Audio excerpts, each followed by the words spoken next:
Mari kita berdoa. Terpuji termulia Engkau Tuhan, Allah yang Maha Tinggi, yang senantiasa menganugerahkan hari baru bagi kami. Terima kasih Tuhan. Oleh karena anugerah-Mu pun kami boleh menikmati setiap puji-pujian, penyembahan, relasi dengan Engkau. Terima kasih Bapa. Dan terima kasih Tuhan, sebentar kami mau mendengarkan kebenaran firman-Mu. Kami mohon pertolongan-Mu, berikan kami kerendahan hati, hati yang terbuka, yang mau diisi dan dikoreksi oleh firman-Mu. Dan kami juga memohon kiranya Roh Kudus menolong kami, memampukan kami untuk memahami dan menjadi pelaku firman-Mu. Dalam Kristus Yesus kami berdoa dan bersyukur padamu. Amin. Shalom bagi kita semua. Horas Anailoita. Langsung tahu semua ya. Memang bendunianya mentau ini luar biasa. Bapak Ibu saudari yang terkasih, firman Tuhan yang kita renungkan hari ini tertulis dalam 1 Tesalonika 5 ayat 12 sampai 22. 1 Tesalonika 5 ayat 12 sampai 22. Kita membacanya secara bergantian. Ayat 12 kami baca dari depan, Bapak Ibu ayat 13 demikian sampai ayat yang terakhir. Beginilah firman Tuhan. Nasihat-nasihat, kami minta kepadamu saudara-saudara, supaya kamu menghormati mereka yang bekerja keras di antara kamu, yang memimpin kamu dalam Tuhan dan menegur kamu.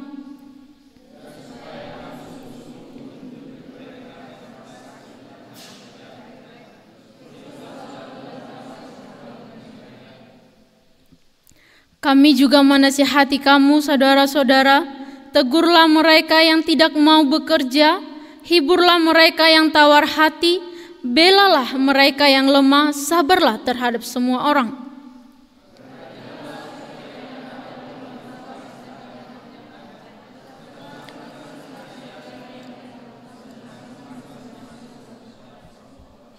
Bersukacitalah senantiasa. Ucapkanlah syukur dalam segala hal, sebab itulah yang dikehendaki Allah di dalam Kristus Yesus bagi kamu. Dan janganlah anggap rendah nubuat-nubuat. Jauhkanlah dirimu dari segala jenis kejahatan. Yang menjadi topik perenungan kita adalah nasihat menjadi persekutuan yang sehat. Nasihat menjadi persekutuan yang sehat. Mengapa ya nasihat ini? Kenapa harus nasihat pula yang dibahas hari ini ya? Ubur-ubur ikan lele. Langsung cakep berarti. Saya tidak bermaksud menasihati ya Le ya. Karena aku pun dinasihati oleh nats ini. Jadi jangan ada yang beranggapan apanya maksud kakak ini. Yang udah hancur kalinya Trinity ini tengok. Enggak, tapi saya pun dinasihati melalui nats ini. Bapak Ibu dan saudari yang terkasih, 1 Tesalonika ayat 15 sampai 22 ini merupakan nasihat yang diberikan Rasul Paulus kepada jemaat Tesalonika pada saat itu. Kenapa ditekankan persekutuan? Persekutuan tidak hanya penting kala itu tapi juga sekarang. Kenapa? Karena setiap orang sangat butuh dan ingin berada di lingkup persekutuan yang sehat.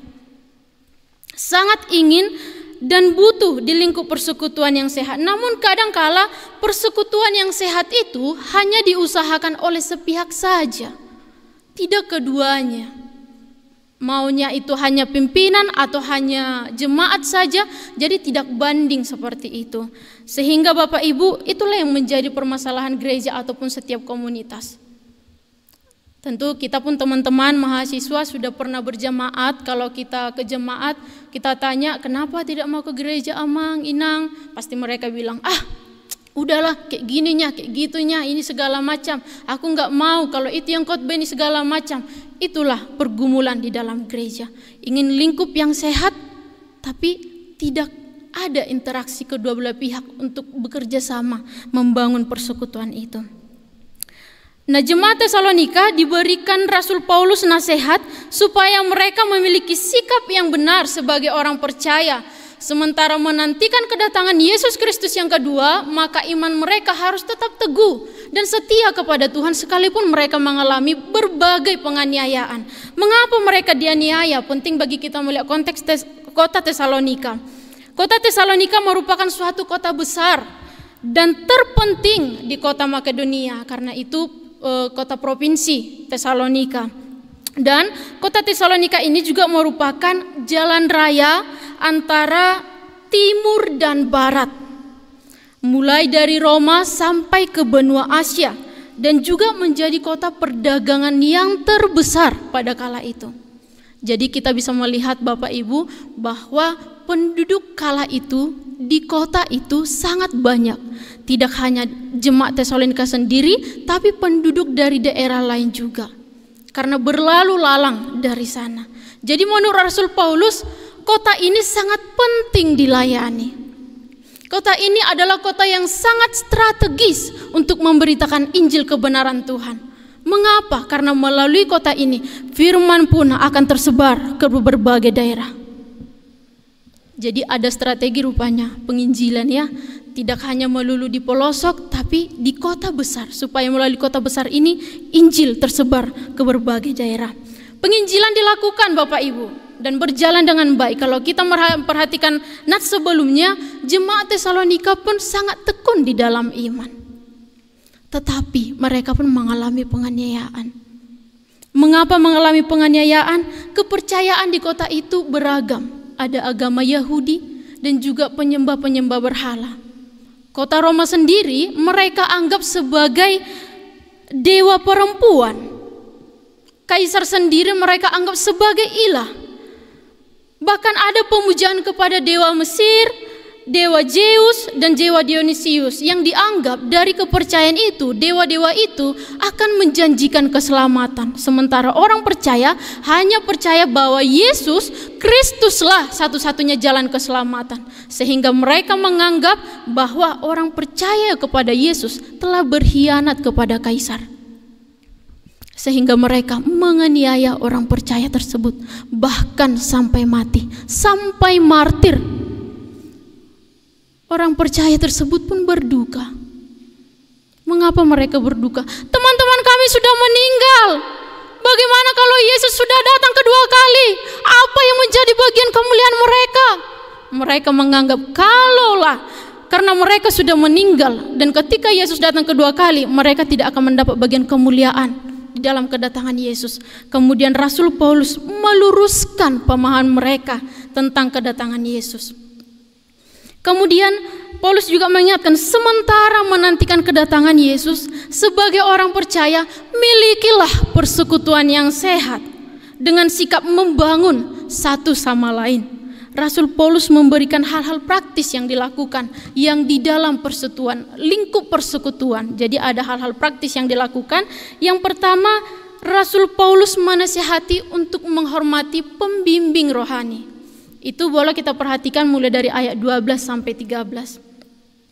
Pada saat itu Bapak Ibu tidak ada jabatan seperti jabatan gereja atau pimpinan sekarang. Ada bishop atau eporus kah itu, atau pendeta kah itu, atau penetua, situa dan lain sebagainya. Tetapi dari nats ini kita bisa paham bahwa yang dimaksudkan nats ini adalah pembimbing rohani. Kalau di terjemahan NLT dibilang your leaders in the Lord's work. Pemimpinmu, your leaders in the Lord's work, pemimpinmu di dalam pekerjaan Tuhan, yang memimpinmu karena pekerjaan Tuhan. Rasul Paulus mengatakan, kami minta kepadamu, doa kami, harapan kami memohon kepadamu, hormatilah yang bekerja keras di antara kamu. Hormatilah yang bekerja keras di antara kamu. Mengapa dikatakan demikian? Jika kita perhatikan 1 Tesalonika 2 ayat 7 sampai 8, bahwa orang-orang yang bekerja keras karena pekerjaan Tuhan ini itu digambarkan seperti ibu yang mengasuh anak dan yang merawat anaknya. Bukan saja rela membagikan Injil, tetapi juga nyawa, hidup mereka sendiri dipertaruhkan untuk memberitakan Injil. Mengapa dikatakan demikian? Kalau kita perhatikan lagi nats ini, perjuangan Rasul Paulus itu tidak mulus Bapak Ibu. mereka pun mengalami penganiayaan, bahkan dirajam, nyaris mati, kemudian juga dipenjarakan karena Injil. Maka Paulus mengatakan, hormati mereka yang bekerja keras karena pemberitaan firman, yang memimpin kamu di dalam Tuhan, yang membimbing sesuai kehendak Tuhan, dan juga yang menegur, mengajar, mengarahkan kepada jalan kehidupan, kepada jalan yang benar. Hargai mereka dengan kasih. Mereka dihargai bukan karena jabatan mereka, lagi dan lagi ditekankan, bukan karena jabatan mereka, tapi karena pekerjaan mereka demi umat Allah, demi tersebarnya Injil. Asa sudeta ruli barita haluani, seperti itu. Kemudian ditekankan juga, hiduplah dalam damai. Stop argumen, stop pertengkaran kosong. Hiduplah dalam damai sebagai suatu persekutuan komunitas. Penting bagi kita juga, mengapa pembimbing rohani itu atau pemimpin itu harus dihormati? Karena mereka adalah orang yang Tuhan berikan, orang yang Tuhan percayakan untuk membimbing kita, mengarahkan kita kepada pengenalan yang benar akan Tuhan, untuk menolong kita, mendewasakan iman kita, menolong pertumbuhan iman dan juga menolong mendewasakan iman kita. Maka cara menghormati mereka adalah menerima nasihat mereka dengan terbuka, karena nasihat mereka pun berlandas dari firman Tuhan. Kemudian Bapak Ibu, menjadi pertanyaan, bagaimana kalau kita tidak menghormati pembimbing atau pembina rohani? Apa yang akan terjadi? Jika tidak ada rasa hormat, jika tidak ada rasa respect kepada pembimbing rohani, maka akan sangat kesulitan, akan sangat susah mengalami pertumbuhan. Yang ada itu adalah kemerosotan iman, kemerosotan sikap. Di tempat ini kita punya pembimbing rohani tentunya. Para pimpinan, dosen, staf, donatur, orang tua kita, bahkan mungkin kakak kelompok, itu adalah pembimbing rohani kita, pembina rohani kita. Mari kita hargai, hormati, kasihi mereka yang mendukung kita. Mari kita hargai, hormati dan kasihi mereka yang memberikan hidup, waktu, tenaga dan materi mereka untuk mendukung kita umat Allah di tempat ini.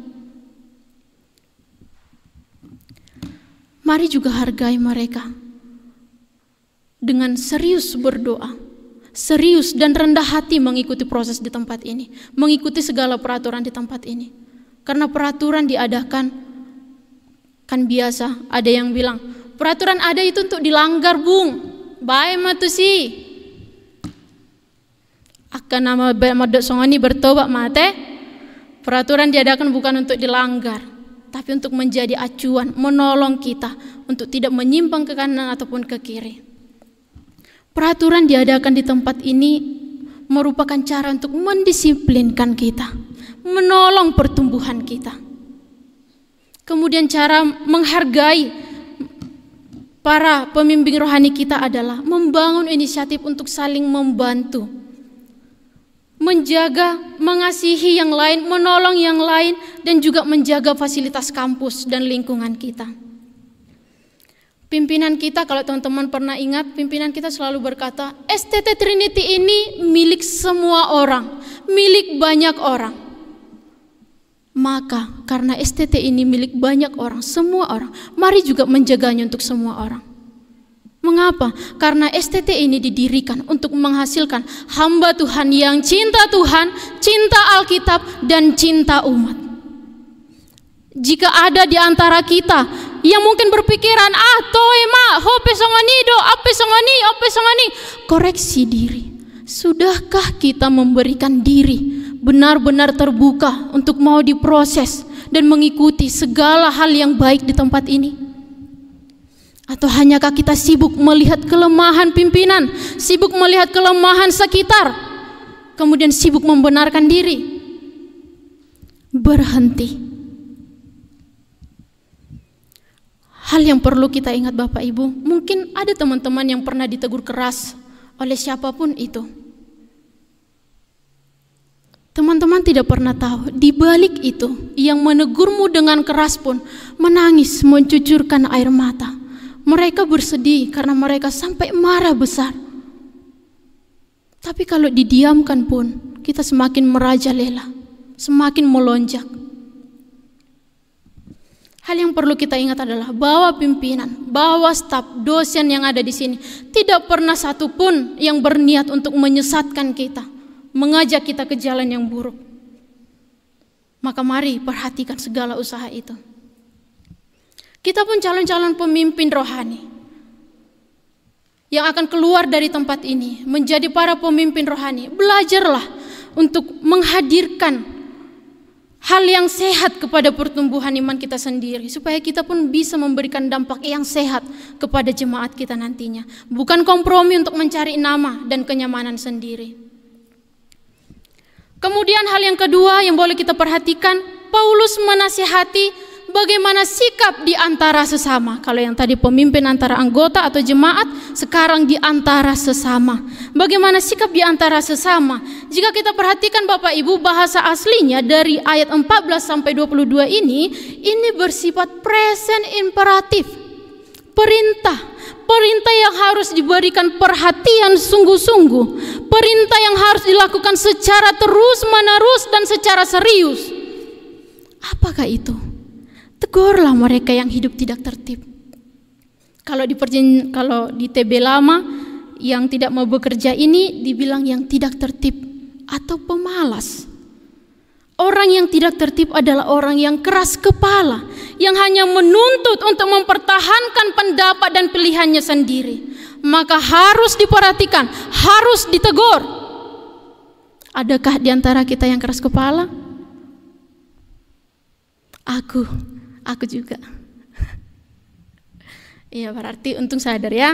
Berarti teman-teman, orang yang keras kepala yang sudah mengaku aku, ini berarti perlu diperhatikan ya, jangan didiamkan. Kemudian hiburlah mereka yang tawar hati.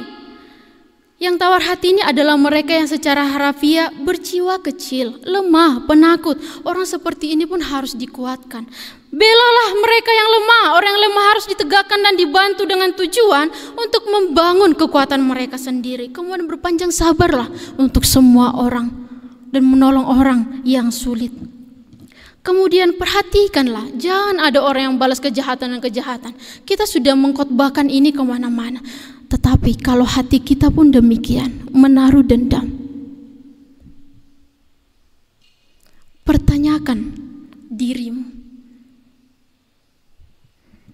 Ketika kita memiliki hati yang pemaaf Bapak Ibu, itu tidak hanya baik bagi mereka, bagi jemaat, tetapi juga baik bagi kita. Ada kedamaian, ada sukacita di dalam hati.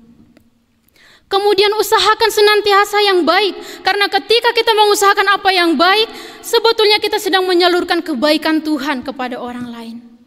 Maka Bapak Ibu, melalui nats ini kita dapat melihat sebagai orang percaya, kita pun diajak untuk bertanggung jawab, menjaga kesehatan rohani komunitas kita. Kita hadir bukan hanya saja ketika ada sukacita, tetapi juga di dalam duka cita. Dengan tulus memberikan nasihat dan membantu sesama. Nasihat yang baik, nasihat yang sehat tidak hanya berfokus pada hal positif, tetapi juga berani menegur, berani mengingatkan ketika ada yang menyimpang. Tentu jika kita sendiri yang ditegur pun kita harus siap. Tetapi gunakan bahasa yang sopan. Jangan kayak menantang, udah muka-muka kriminal, bahasanya lagi menantang kan agak lain kan? Jadi biasakan dengan nada yang sopan. Kemudian Bapak Ibu, kita juga dinasihati oleh Rasul Paulus dari ayat yang ke-16 sampai ayat yang ke-22 bagaimana sikap ibadah. Karena di dalam persekutuan tidak hanya relasi dengan pimpinan, dengan sesama, tetapi juga dengan Tuhan. Maka harus memperbaiki relasi ibadah. Rasul Paulus mengingatkan untuk senantiasa bersukacita, berdoa, dan bersyukur. Karena itulah yang dikehendaki Allah.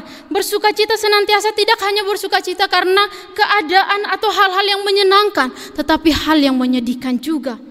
Karena orang Kristen bersukacita tidak didasarkan pada keadaan, keadaan bisa berubah, tetapi Tuhan tidak berubah.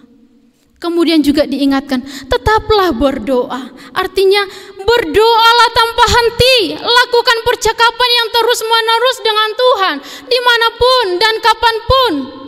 Karena doa itu sangat besar kuasanya. Berdoa, kemudian mengucap syukurlah dalam segala hal. Bukan untuk segala hal, tapi dalam segala hal. Ketika sukacita dan doa dipadukan, hasilnya adalah ucapan syukur. Ini pun akan membangun energi positif ke lingkungan kita. Perbanyak syukur. Seperti itu. Kemudian Rasul Paulus juga mengingatkan, jangan padamkan roh. Karena Roh Kudus diberikan agar kita penuh kuasa bersaksi, menang atas dosa, dan menghasilkan buah roh. Dengan demikian, persekutuan kita pun benar-benar memuliakan Tuhan. Dengan kita berelasi, kita mencerminkan Tuhan di dalam relasi kita, persekutuan kita. Menjadi pertanyaan, apakah bisa memadamkan roh? Bisa, Bapak Ibu. Dengan apa? Sadar tidak sadar kita pun sering sekali memadamkan roh. Ada ketidakpedulian di dalam hati kita. Ada keraguan di dalam hati kita. Ataupun kita menolak kebenaran firman Tuhan. Ketika seseorang menggeser fokus di dalam hidupnya, memusatkan kepada diri sendiri, itu termasuk pemadaman roh. Kemudian jangan remehkan nubuat atau firman Tuhan. Kemudian ujilah segala sesuatu, peganglah teguh apa yang baik sesuai firman Tuhan, bukan dengan pikiranmu sendiri, tapi firman Tuhan. Bukan pemahamanmu sendiri, tapi dengan firman Tuhan. Kemudian jauhilah segala bentuk kejahatan. Bapak Ibu saudara-saudari yang terkasih, persekutuan adalah tempat terbaik untuk mengalami pertumbuhan iman, bahkan mendewasakan. Seperti lagu kesejahteraan pujian tadi kan, kita bertumbuh itu kalau ada persekutuan. Dan di dalam persekutuanlah kita menemukan pertumbuhan. Kalau berjalan sendiri, itu bukan persekutuan. Dan sangat susah orang bertumbuh kalau tidak di dalam persekutuan. Jadi hanya di dalam persekutuan yang dapat menolong kita bertumbuh bahkan mendewasakan. Di dalam persekutuanlah kasih kita kepada Tuhan dan sesama teruji dan terbukti. Yang dewasa membantu, memperkuat, mendorong yang lemah. Sedangkan yang lemah karena kurang dewasa memberikan kesempatan untuk kita berlatih, mencerminkan buah roh. Kesabaran kah itu, kelemah lembutan kah itu, kasih persaudaraan kah itu, atau memaafkan kah itu, dan lainnya. Artinya semua kebajikan rohani diuji dan mendatangkan kemajuan di dalam persekutuan. Cuma Bapak Ibu, jangan terus menguji orang lain ya. Jangan pula mau jadi terus bahan ujian. Terus kasih soal ujian. Jangan ya. Emang gak capek menguji orang? Emang boleh terus menguji? Enggak ya, jangan terus menguji orang. Tapi mari kita berikan diri. Belajar memberikan diri, memperhatikan nasihat-nasihat. Nasihat yang baik adalah pondasi dari persekutuan yang sehat. Persekutuan yang sehat muncul karena adanya rasa hormat, rasa respect atau respon yang baik di antara kedua belah pihak. Antara pimpinan anggota, antara sesama. Mari kita berkomitmen saling terbuka, saling mendukung, saling menghargai, saling meneguhkan satu sama lain. Dengan melakukan ini, kita tidak hanya membangun persekutuan yang sehat dan kuat, tetapi kita juga menjadi saksi Kristus, memuliakan Kristus dimanapun kita berada. Di STT Trinity ini, di tempat pelayanan, bahkan di dunia ini. Mari kita berdoa.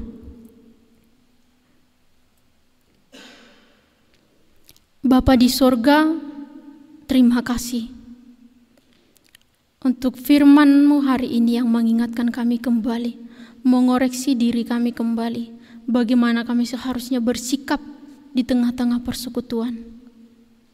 Ampuni kami Tuhan untuk sikap kami yang selama ini terlalu remeh, terlalu semena-mena, menganggap kecil orang lain sekitar kami. Tolonglah kami ya Tuhan, Berikan kami kerendahan hati untuk mau dan terus-menerus mau melakukan firman-Mu. Biarlah kerinduan kami ingin bertumbuh di dalam Engkau, terwujud di dalam persekutuan kami, dengan kerendahan hati mau diproses. Sehingga dengan demikian kami semakin menikmati segala relasi, segala persekutuan yang ada di tempat ini. Bahkan ketika kami keluar pun, kami mampu membangun suatu persekutuan yang baik, yang untuk memuliakan Tuhan.